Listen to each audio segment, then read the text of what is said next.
শুধু তাসবির জন্য আমাকে বানান নাই, তাসবির জন্য ফেরেশতা যথেষ্ট ছিল। তাসবিহের জন্য ফেরেশতা কি যথেষ্ট ছিল।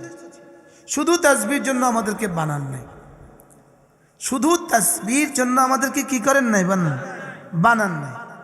ফেরেশতা তাসবিহ পড়ে,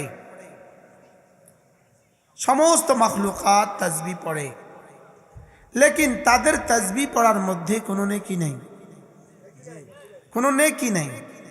আমরা পড়ি না, যদি কখনো পড়ি এক শব্দের মধ্যে আসমান আর জমিন বরাবর নেকি। হ্যাঁ, কি হয়? ওদের কোটি কোটি তাসবির মধ্যে কোনো নেকি নেই, আর আমাদের এক তাসবিহ ওদের চেয়েও ভারী।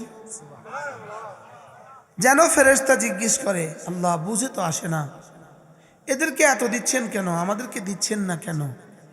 রব বলেন, তোমরা পড়ছ খিলকাতান, সৃষ্টিগত ভাবে, আর ওরা পড়ছে মুহাব্বাতান, ভালোবাসায়। সুবহানাল্লাহ। আমরা পড়ছি কেন বলেন? এই যে আপনারা এখানে আসছেন, শুধুই কিন্তু ভালোবাসায় ছুটে আসছেন।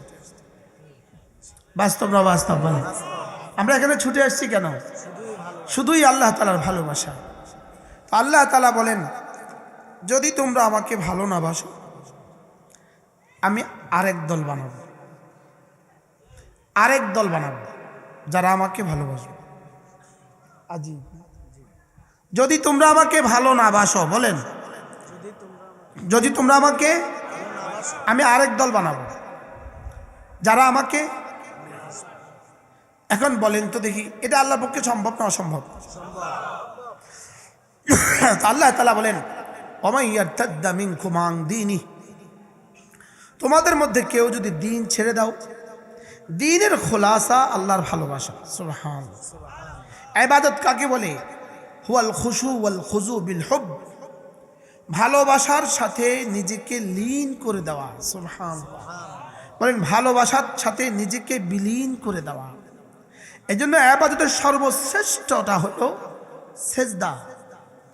সেজদা ইবাদতের সর্বশ্রেষ্ঠ হলো কেন?